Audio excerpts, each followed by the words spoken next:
I'm nearly 80 years old. For more than 50 of them, I've never spoken about the carpenter's hammer. The Gestapo interrogator in Lyon, he was a professional. He broke every one of my fingers, one by one. I was a sergeant in No. 2 Commando, a demolitions man.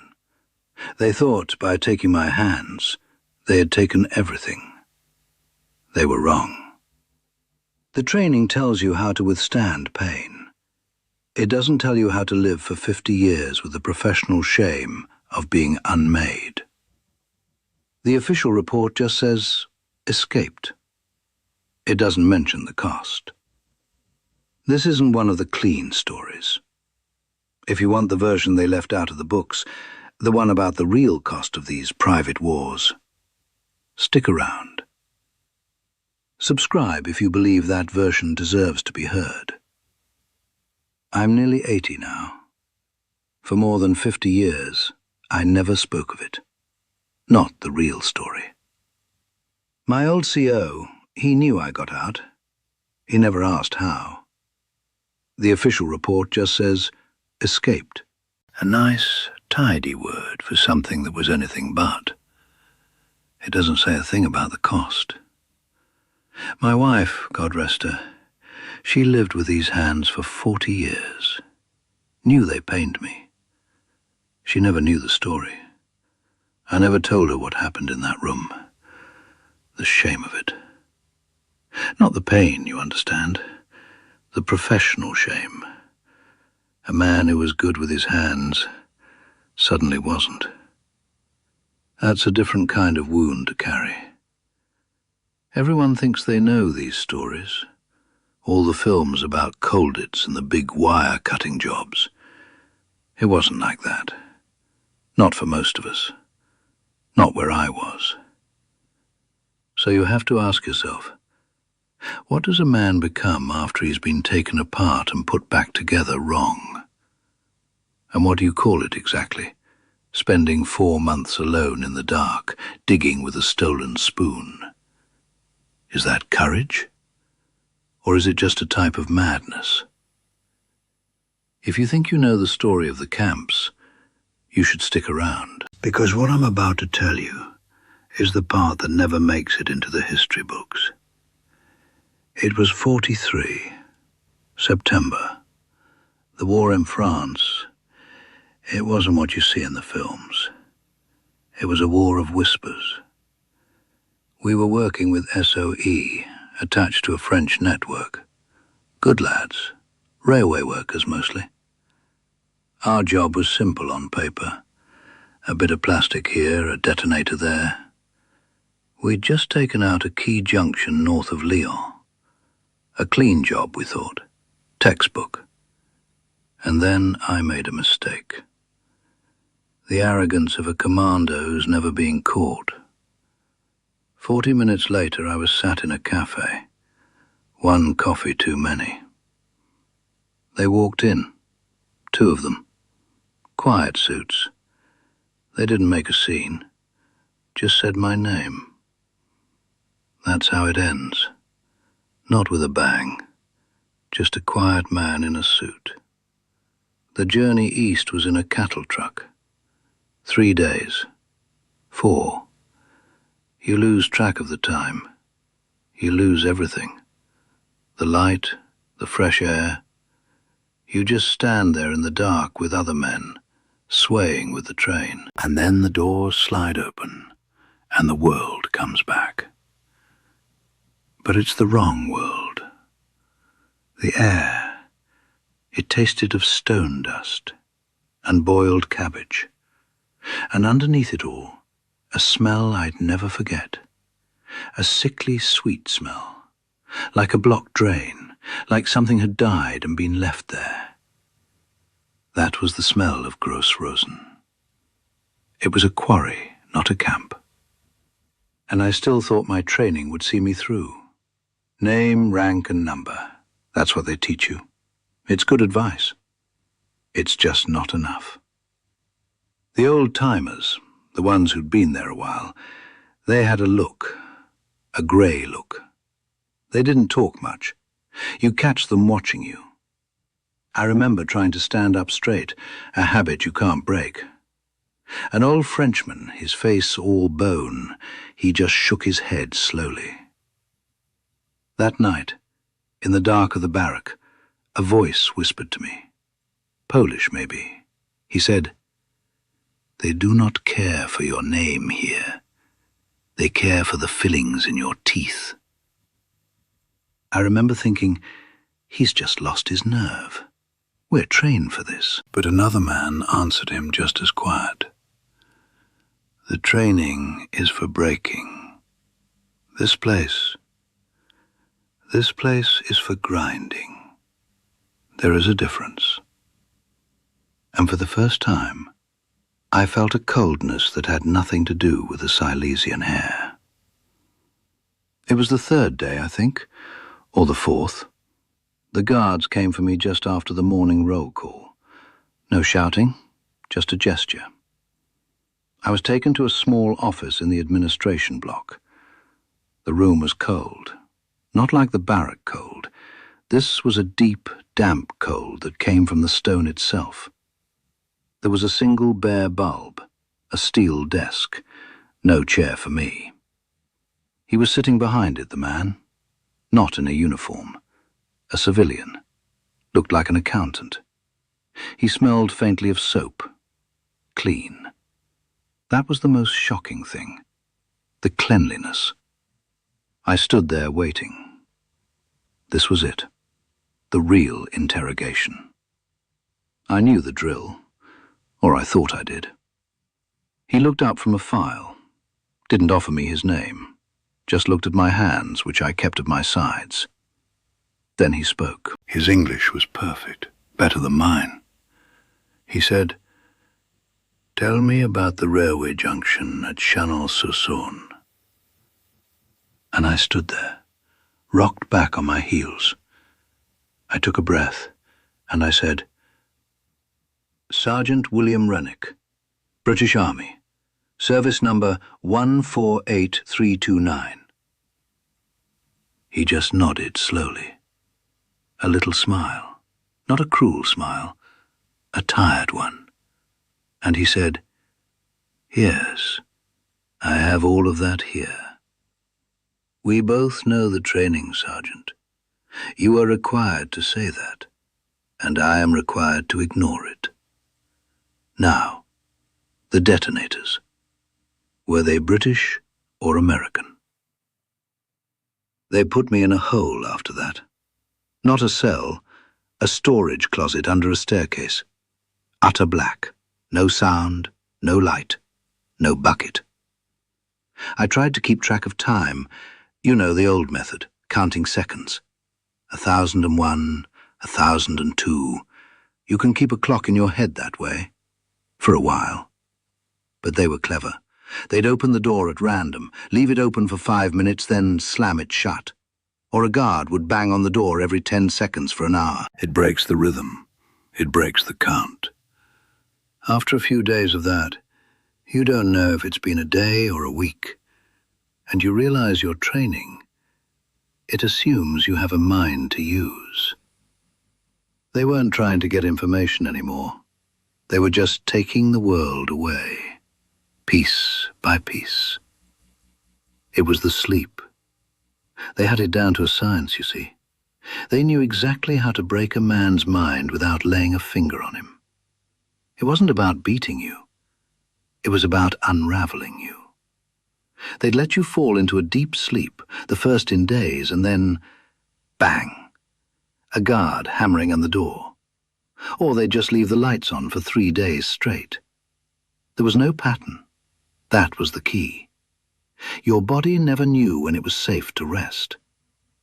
After a few weeks, you stop being able to think straight. You can't hold a thought. You start saying things you don't mean to say. They weren't looking for secrets. They were just waiting for you to forget who you were. And in the middle of all that, we built our own world. They had the guards, the dogs, the searchlights, the machine guns. An entire system built to control every inch of the camp. And us? We had the walls. That was our only tool, a cold, damp, concrete wall. 2 taps, a pause, then another tap. That was K for Kazimierz, the Pole in the next bunk.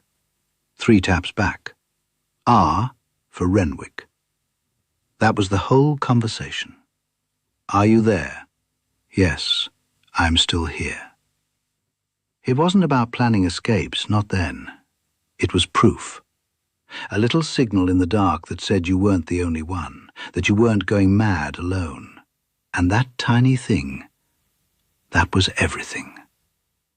Their whole philosophy was built on a simple, brutal equation.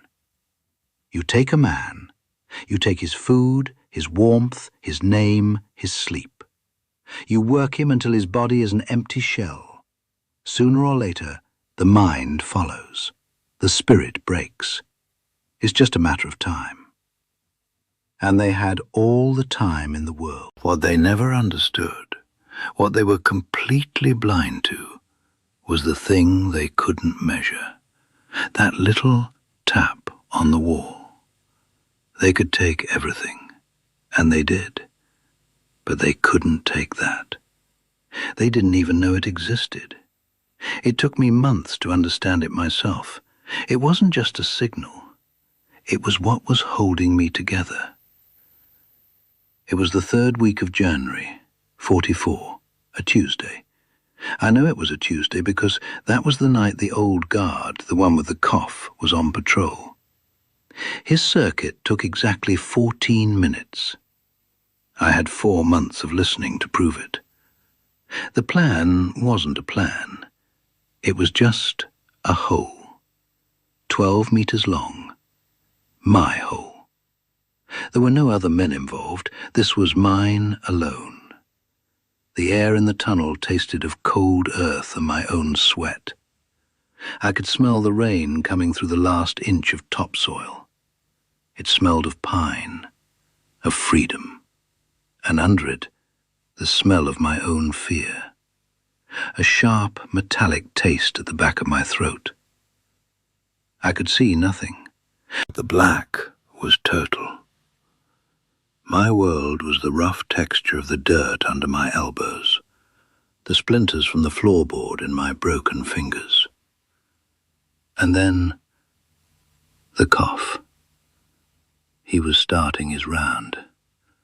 I waited for the footsteps to fade. 30 seconds. I counted them. Then I moved. I didn't crawl. You couldn't. You had to wriggle, like a worm. My shoulders were too wide. I used my elbows, pushed with my toes, scraped forward an inch, another inch.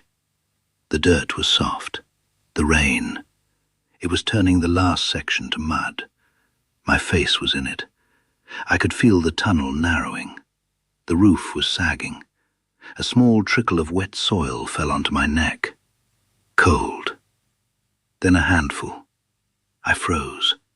Heard a sigh from the earth itself. A low, wet sound. The tunnel was collapsing behind me. There was no going back. My heart. It wasn't in my chest. It was in my ears. A thick, loud pounding. This is it. This is where it ends. Not in a firefight. Not with a bang. Drowned in mud under a Polish field. 28 years old. A bloody fool. I could feel the weight pressing down. On my back, my legs. I couldn't breathe.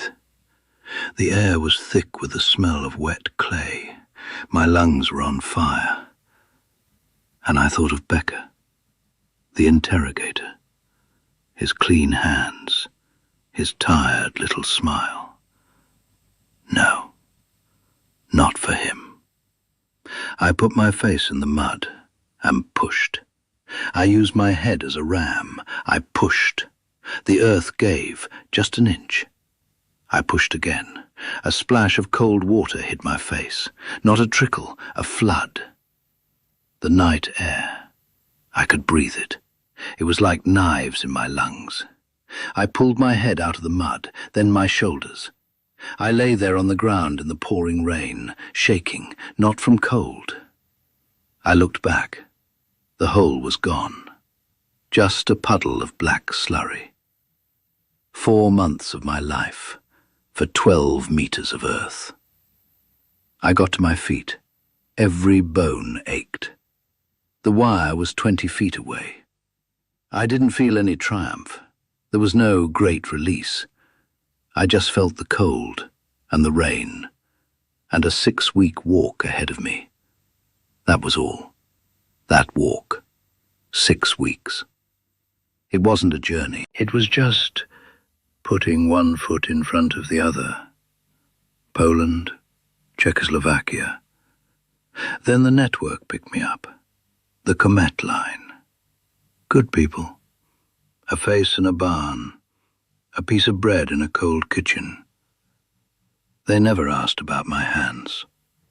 I kept them in my pockets. They were just these useless things at the end of my arms. I felt like a ghost, moving through a world I wasn't part of anymore. I wasn't a soldier.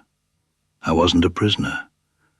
I was just this thing, this man who couldn't hold anything. The worst part was the silence.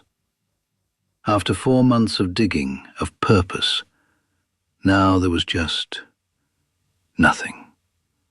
Just the next step, and the next. They flew me into Bristol.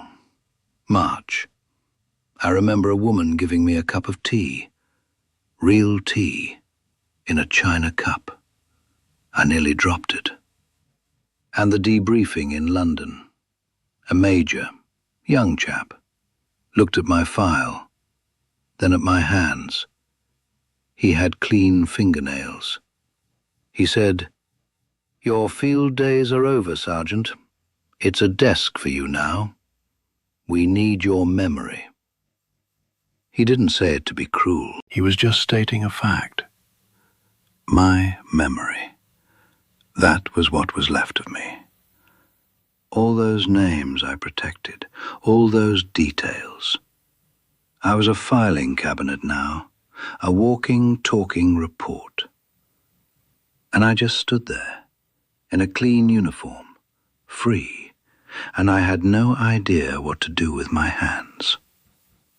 The nightmares, they weren't about combat, never were.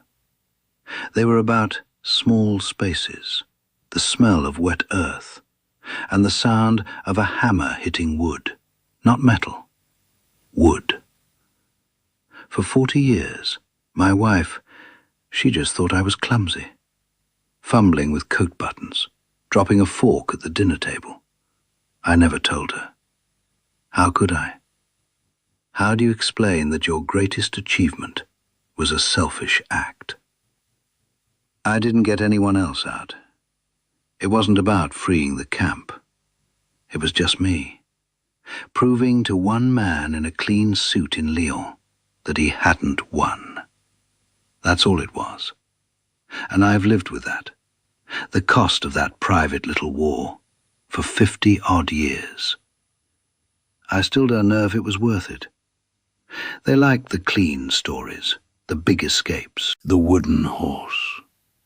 It makes for a good film. Good for morale, the officers used to say. But our war, the one they fought in the quarries and the basements, that wasn't a story for the newsreels. It took them 20 years to change the training. 20 years before they taught the new lads what solitary really does to a man. What they learned from us. The ones who came back. Wrong. Colditz, yes. That was a chess match. This was different. This was just about seeing what's left when there's nothing. And you have to ask yourself, don't you? What part of your own life is a story you keep telling, when the evidence says it's not true anymore? What would it cost to let it go? So, What becomes of a man who's been taken apart and put back together wrong? He becomes a memory, a walking, talking report. All the names and places I kept safe. They gave me a desk and told me to write them all down. That was my war after. The digging in the dark. Courage or madness? I've turned that over for 50 years. I don't think it was either. It was just a job, a thing to be done, a hole to be dug, one spoonful at a time. And was it worth the price? I saved 14 men by what I didn't say. I lost myself proving a point to a man in a clean suit.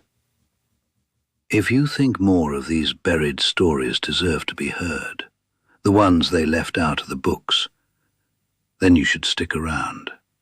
Because the final question, the one they never asked at the debriefings, how many of us came home, but never really made it out of the tunnel?